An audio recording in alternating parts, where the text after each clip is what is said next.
Vendredi 8 janvier 2021, il est 13 h, vous êtes sur la chaîne qui rassemble. Bonjour, bienvenue et toutes nos excuses pour ces 2 petites minutes de retard. Le président Alassane Ouattara était hier à Accra, au Ghana, où il a pris part à la cérémonie de prestation de serment du président élu Nana Akufo-Addo pour un nouveau mandat de 4 ans. Nana Akufo-Addo a été réélu le 7 décembre dernier avec plus de 51% des voix. On ira donc à Accra avec Mahama Traoré dès le début de ce journal. Le coronavirus a tué 1 900 000 personnes à travers la planète. En Côte d'Ivoire, la recrudescence de la maladie est avérée avec 210 nouvelles infections rien que pour la journée d'hier. Les autorités de santé invitent à une prise de conscience collective dans la lutte contre le coronavirus. Vous entendrez le directeur général de la santé. Dans une vidéo publiée sur les médias sociaux, Donald Trump est revenu sur les événements survenus mercredi au Capitole.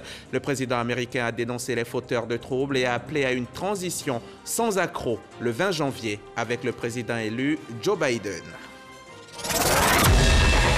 Avant de développer ces titres, sachez qu'il existe désormais un institut de formation politique du nom du Premier ministre, Feu Amadou Gon Coulibaly. La cérémonie officielle marquant son lancement s'est déroulée ce vendredi même au Sofitel Abidjan Hôtel Ivoire en présence du président de la République, Alassane Ouattara.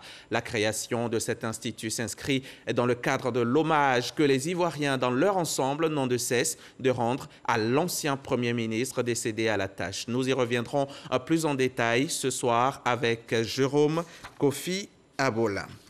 Nana Akufo-Addo a été officiellement investi président hier jeudi lors d'une cérémonie en présence de nombreuses personnalités dont le président Alassane Ouattara. Nana Akufo-Addo entame ainsi un second mandat de 4 ans, mais cette fois-ci sans majorité parlementaire, ce qui n'était pas arrivé depuis le début de la 4e République il y a environ 30 ans. Le compte-rendu de Mahama Traoré. Nana Addo Dankwa Akufo-Addo. Do in the name of the Almighty God swear. That I will be faithful. That I will be faithful. And true to the... Je jure de porter une foi et une allégeance véritable à la République du Ghana, comme le prévoit la loi, que je maintiendrai la souveraineté et l'intégrité du Ghana et que je préserverai, protégerai, défendrai la Constitution de la République du Ghana. Que Dieu me vienne en aide. C'est une tâche que j'accepte de tout cœur. J'assure à tous les Ghanéens que je ferai de mon mieux pour remplir ce mandat. Ainsi débute le second mandat de Nana Addo Dankwa Akufo-Addo. Réélu le 7 décembre dernier avec 51% des suffrages, cet avocat de formation assumera pour les 4 prochaines années les fonctions de président de la République du Ghana.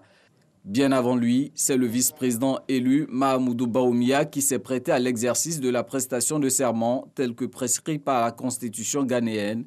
La cérémonie s'est tenue en présence d'une dizaine de chefs d'État africains au rang desquels le président ivoirien Alassane Ouattara. Face aux immenses défis qui l'attendent, Nana Akufo-Addo tient à rassurer le peuple ghanéen de sa détermination.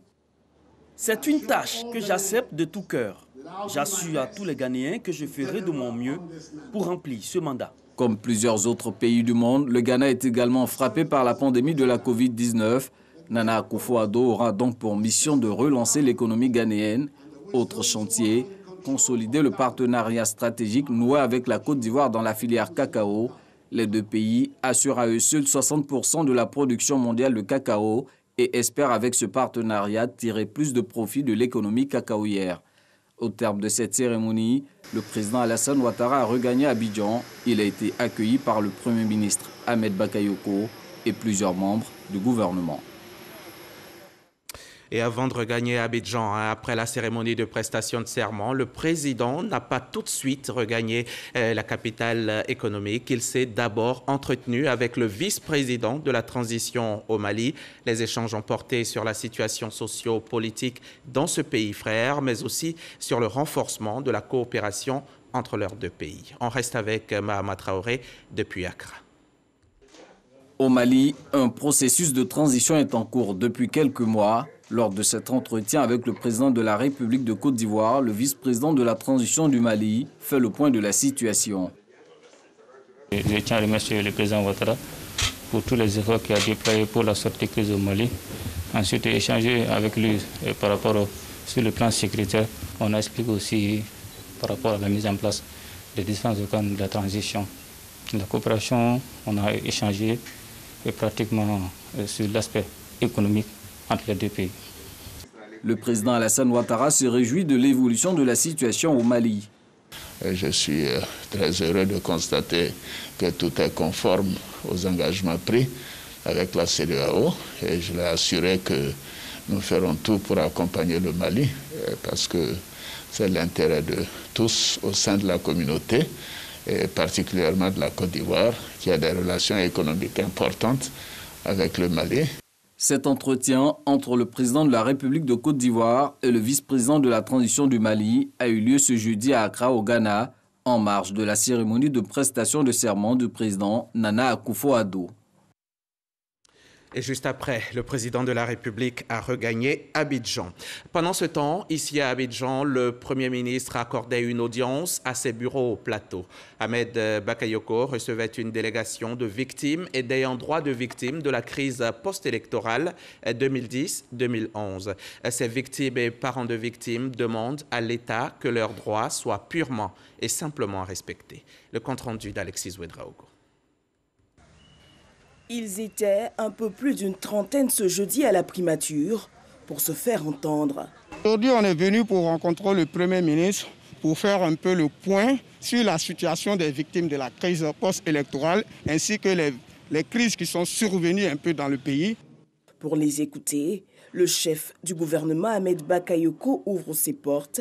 Il reçoit une délégation des parents des victimes. Depuis la fin de la crise, les victimes ont souhaité prendre leur place au cœur des différents processus de réconciliation nationale, de cohésion sociale et de justice. Enfin, nous sommes heureux aujourd'hui.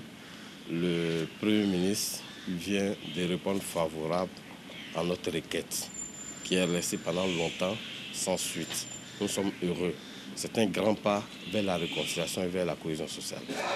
Nous avons estimé qu'aucune réconciliation, aucun dialogue politique en Côte d'Ivoire ne peut se faire sans la question des victimes.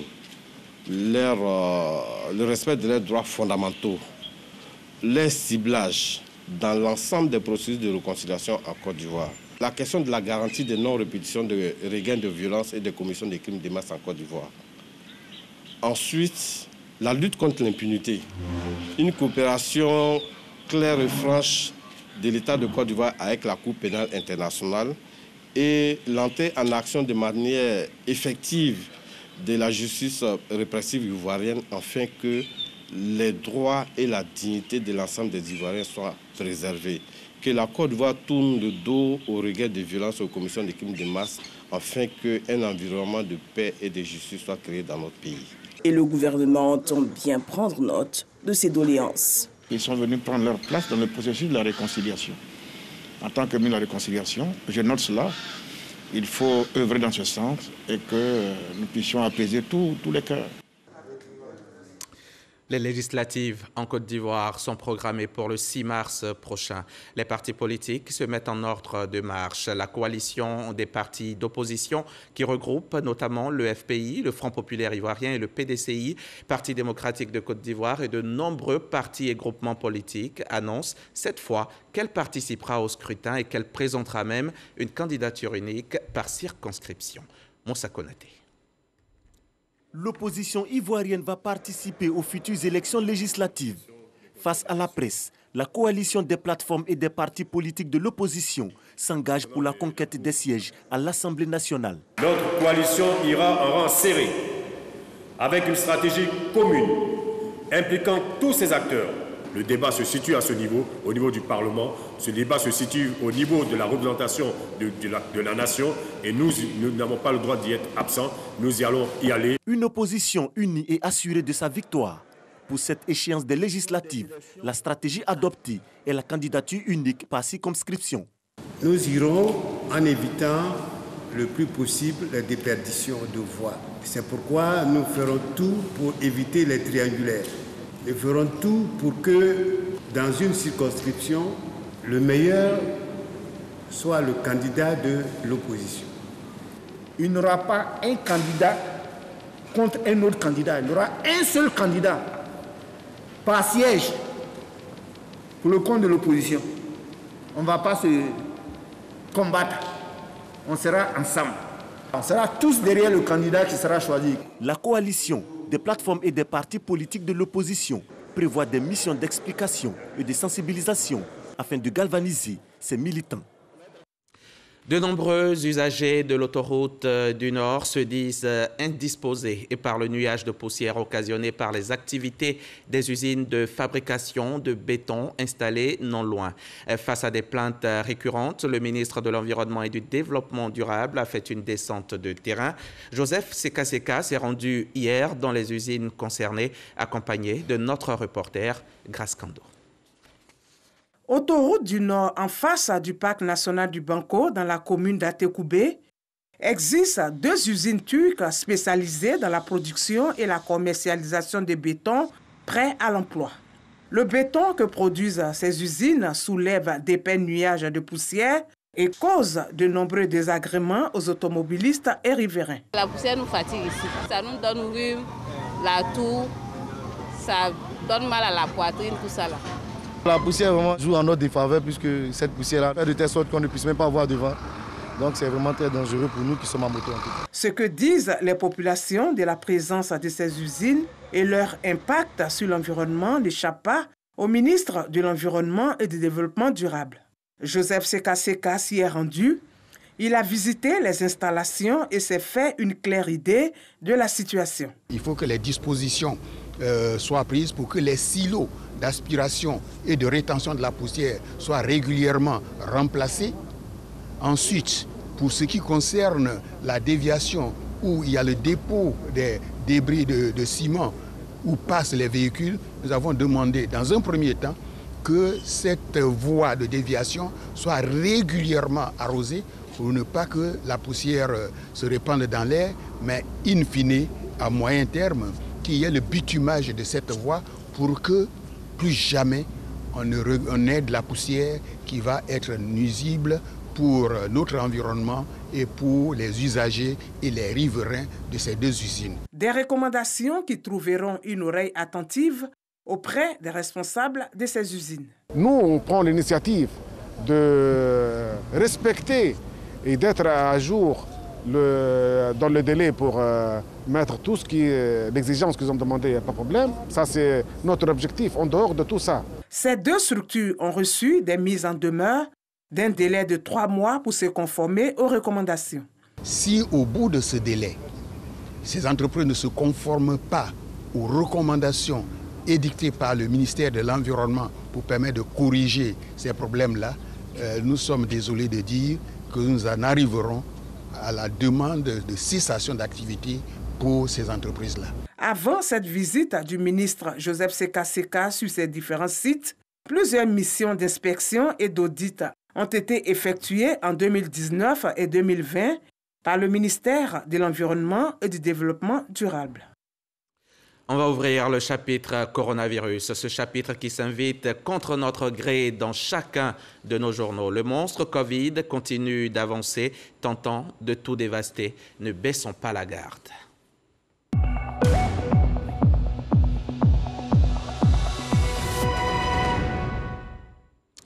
Du simple au double, en seulement 24 heures. D'un peu plus de 100 cas la veille, la Côte d'Ivoire passe à 210 cas confirmés de Covid en une seule journée.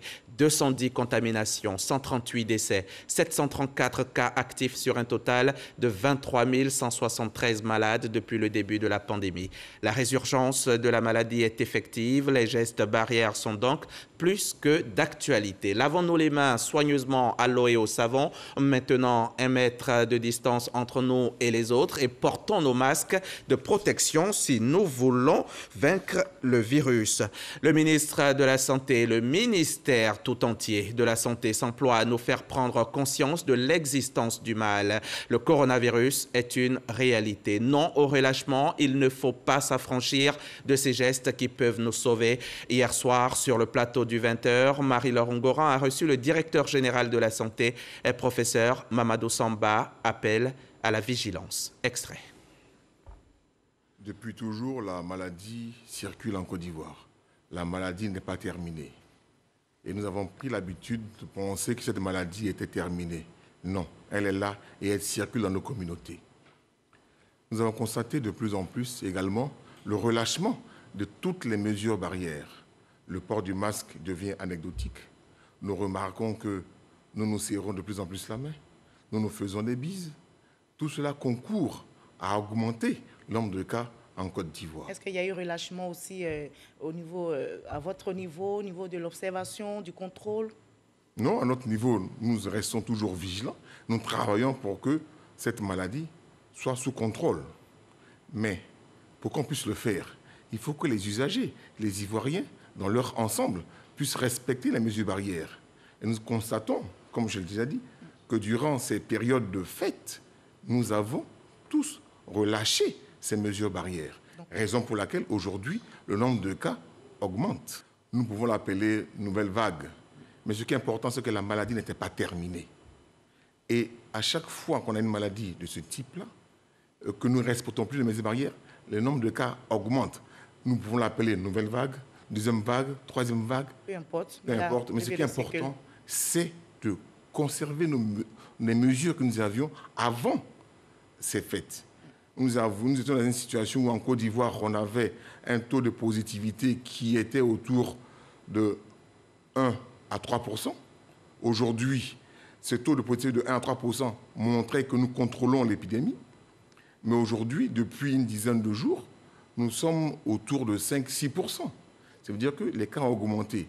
Aujourd'hui, 210 cas, c'est vrai, ça paraît énorme. Mais c'est sur 4000 échantillons.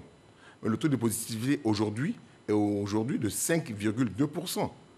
Le taux de positivité n'est pas très élevé. Et l'espoir renaît, heureusement, avec un vaccin qui a été trouvé et approuvé par certains scientifiques. Alors, où est-ce qu'on en est avec les premières doses pour la Côte d'Ivoire? La vaccination, actuellement, n'est pas obligatoire, elle est volontaire.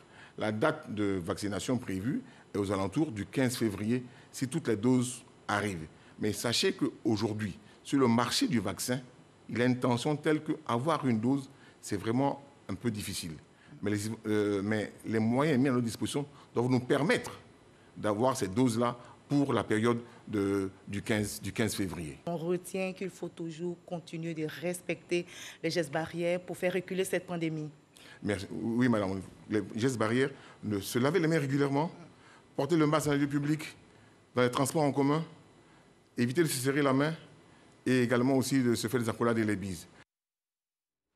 Voilà les gestes barrières qu'il faut suivre. La pandémie de Covid-19 est donc une réalité. Le monstre tue. Il tue ici en Côte d'Ivoire comme ailleurs dans le monde. Le Brésil, par exemple, est le pays le plus endeuillé après les États-Unis et le troisième pays le plus touché en nombre de cas confirmés de Covid. Le coronavirus y a déjà tué 200 000 personnes. Ce cap symbolique a été franchi hier, jeudi. Le pays compte près de 8 millions de cas confirmés. La vaccination pourrait y commencer avant la fin du mois de janvier. Avec ces vaccins, la mort du virus Covid est peut-être pour bientôt, mais le paludisme, lui, continue de tuer des centaines de milliers de personnes chaque année. En Côte d'Ivoire, la lutte donne heureusement des résultats appréciables. La mortalité liée au paludisme a été réduite de 50% en 3 ans, grâce, entre autres, à la prévention et à l'assainissement. Jean-Marc Djadji a rencontré pour RTI 1 le directeur du programme national de lutte contre le paludisme. Paludisme, malgré les perturbations liées à la Covid-19 à la fin du premier trimestre de l'année, il faut dire que l'année 2020 a été une année d'intense activité en matière de lutte contre la maladie. Élaboration du plan stratégique national 2021-2025, renforcement des capacités, communication, prévention, prise en charge, journée mondiale, task force et rencontres semestrielles de coordination. Au bout, la lutte a porté des fruits. La mortalité liée au paludisme a été réduite de 50% en 3 ans. Une lutte qui évolue bien grâce à la prévention et la prise en charge. La prise en charge, elle est gratuite pour le paludisme grave. Vous avez une fièvre, des céphalées, des courbatures, vous arrivez à l'hôpital, on fait le test de diagnostic rapide ou la goutte épaisse. Si cet examen est positif, on vous donne gratuitement le médicament. Donc je dis bien le paludisme simple, il est gratuit. Mais quand je dis le paludisme simple est gratuit, je n'ai pas dit la consultation, elle est gratuite. Non, c'est seulement l'examen pour faire le diagnostic qui est gratuit, c'est-à-dire la goutte épaisse et le test de diagnostic rapide qui sont gratuits dans l'hôpital public. Maintenant, le paludisme grave est gratuit pour les enfants et les femmes enceintes. Pour relever encore d'autres défis, on prépare la 4e campagne nationale de distribution gratuite des moustiquaires imprégnés d'insecticides à longue durée d'action. C'est une campagne gratuite. Mais la particularité de cette campagne cette année, c'est que nous aurons 3 types de moustiquaires. Donc les moustiquaires qui vont être distribués cette année en Côte d'Ivoire, ça sera la moustiquaire qui est efficace dans la zone qu'il faut. Ensuite, la phase pratique d'installation de moustiquaires imprégnés. La campagne nationale de distribution gratuite est prévue au premier trimestre 2021, mais avant, plusieurs rencontres se sont tenues pour valider les outils de distribution et le microplane effectué dans 113 districts sanitaires. Dans quelques semaines, s'effectuera le dénombrement des ménages qui sera suivi un mois après de la distribution des moustiquaires. La santé, c'est la base. Il faut être en bonne santé pour envisager et tout le reste. Le Camp PC, Centre africain de management et de perfectionnement, vient d'initier une cérémonie publique sous le thème « Coopération militaire et formation de l'armée de la Côte d'Ivoire de 1960 à nos jours ». Une rencontre académique qui a enregistré la présence de personnalités militaires et du ministre Alain Richard Donvaï. Le témoignage de Salima Toudia. Coopération militaire et formation de l'armée de la Côte d'Ivoire de 1960 à nos jours. C'est le terme qui fait objet de débat lors de cette rencontre académique au Centre africain de management et de perfectionnement des cadres, Camp PC. Face au jury, l'impétrant défend ses travaux de recherche. Nous avons voulu nous intéresser à la question de défense et de sécurité de notre pays. Ensuite, participer au débat scientifique pour pouvoir donc arriver à restructurer la coopération à travers des analyses pertinentes. Ensuite, nous avons voulu aussi voir la question de la construction de l'architecture sécuritaire stratégique de notre pays afin que l'armée puisse efficacement définir les intérêts stratégiques de la Côte d'Ivoire. Et nous pensons qu'au-delà de son caractère académique, ce travail doit pouvoir être un outil d'aide à la décision pour les autorités en charge des questions de défense. On a dit de l'armée qu'elle était la grande muette. Et quand on ne parle pas, on imagine que tout s'est fait de façon empirique. Non, ce n'est pas vrai. Aujourd'hui, je crois qu'avec cette thèse, on essaie d'adresser la question militaire avec l'apport des scientifiques et des universités. Les travaux de recherche sont jugés récevables avec une mention très honorable. L'impétrant député Ziedaouda Koulibaly ouvre ainsi le bal de soutenance de mémoire de perfectionnement en diplomatie, protocole et relations internationales au Camp PC. Allons-y maintenant à Kwamekro, un village de la sous-préfecture de Tahabo, à environ 185 km d'Abidjan. Les chrétiens catholiques de la localité viennent de réussir un pari. Grâce à leurs efforts conjugués, ils ont pu doter leur village d'une chapelle que l'évêque d'Agboville, Monseigneur Alexis Touabli, s'est fait le plaisir de consacrer cette semaine. Le reportage de Jeanne Atoubé. La communauté catholique du village de Kwamekro dans le département de Tahabo a maintenant son espace de célébration des messes, de rencontres spirituelles et d'adoration.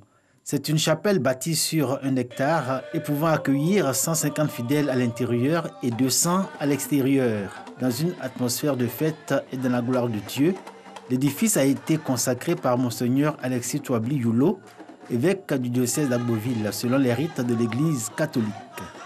S'il est vrai que Dieu habite nos bâtiments sacrés, il est surtout vrai que la première demeure de Dieu, c'est l'homme.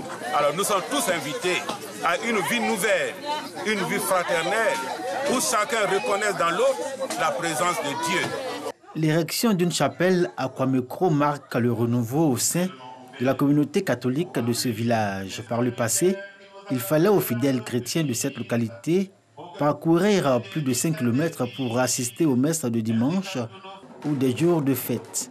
Dans un effort collectif, les fidèles ont pu mobiliser les ressources nécessaires à la construction de l'église de leur village, avec une importante contribution du ministre Maurice Kwaku Bandaman, fils du village. Désormais sur place, Les catholiques de Kwamekro peuvent prier leur Dieu en communion, aller à Jésus par l'intercession de la Vierge Marie et surtout promouvoir la foi catholique. Dieu est avec nous et on saura encore plus être en communion, la fraternité va exister, l'amour va vraiment persister au niveau de la communauté. La communauté catholique de Kwamekro compte près de 500 fidèles vivant en parfaite harmonie avec les autres communautés religieuses. Avec la nouvelle chapelle, commence pour les responsables ecclésiaux locaux une nouvelle mission pastorale. Un mot de sport dans ce journal. Le champion de boxe chez le chef d'état-major général des armées, le général de corps d'armée Lassina Doumbia, a souhaité féliciter et encourager le tout nouveau champion intercontinental poids moyen. Youssouf Doumbia, lui, apprécie cet honneur qui lui a été ainsi fait. Le reportage d'Abou Oussanogo dans nos prochains journaux. De la boxe au foot. Paulin-Claude Danho était hier face aux acteurs du football ivoirien à l'auditorium du ministère des Affaires étrangères au Plateau. Le ministre des Sports a évoqué la situation qui prévaut à la Fédération ivoirienne de football avant de revenir sur la décision de la FIFA, l'instance internationale, cette décision qui est de désigner un comité de normalisation à la fédération. Les précisions de nos confrères de RTI Sport. Le football ivoirien sous tutelle de la FIFA. Une administration provisoire voulue et bientôt installée. Face à toutes ces actualités, le ministère des Sports a désormais clarifié sa position. Devant les présidents des clubs de Ligue 1, Ligue 2, Division 3 et les groupements d'intérêt, le directeur de cabinet, Alain Yao François, a été le premier à prendre la parole pour situer le contexte de la rencontre.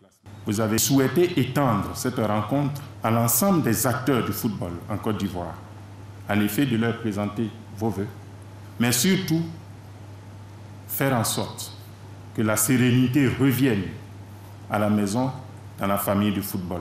Le ministre des Sports, Paulin-Claude Danho, a ensuite pris la parole pour faire 3 vœux et des précisions importantes. Dans les prochaines heures, la FIFA va mettre en place une administration provisoire et ensuite mettre en place un comité de gestion de la normalisation. Il n'y a plus de comité exécutif. Mais par contre, la FIFA n'est pas dissoute. Les fonctionnaires travaillent, le directeur exécutif, qui sont des salariés, eux, ils travaillent. Notre premier vœu, c'est que cette normalisation soit éphémère. Si le président par intérim de la Fédération ivoirienne de football, Déoulé Omer, était présent à cette rencontre, une grande partie des acteurs du football ivoirien a brillé par son absence. Pour finir, le ministre a annoncé la reprise des compétitions sur le plan local et un suivi plus rigoureux au niveau des fonds destinés au club. Il a également invité les acteurs du football à parler le même langage afin d'écrire une nouvelle page plus glorieuse du football ivoirien. En ligne de mire, l'organisation de la CAN 2023 inter-ivoirienne et la candidature à la présidence de la CAF de l'ambassadeur Jacques-Bernard Daniel Anouma. L'actualité hors de nos frontières. En Centrafrique, pour commencer, le président sortant, Faustin Archange Touadéra, a été déclaré vainqueur dès le premier tour de la présidentielle par les autorités locales, avec 53,92% des voix. Il s'agit d'un résultat provisoire qui doit encore être validé par la Cour constitutionnelle, qui, elle, a jusqu'au 19 janvier pour le faire. Mais avant cela, cette même instance devra examiner 3 recours déposés hier, des recours pour dénoncer des irrégularités telles que la disparition de bulletins de vote, l'intimidation ou l'achat de vote. La première réaction de Donald Trump en personne après les événements du 6 janvier était attendue. Dans une vidéo publiée sur les médias sociaux hier jeudi, le président américain est revenu sur les événements survenus mercredi au Capitole, le Capitole que plusieurs de ses sympathisants ont envahi. Donald Trump a dénoncé les fauteurs de troubles et a appelé à une transition sans accroc le 20 janvier avec le président élu Joe Biden. On sort masqué, on se lave très bien les mains et quand on aime ses proches, on ne s'approche pas trop. Bonne santé, bon week-end sur la chaîne qui rassemble. Je reviens la semaine prochaine.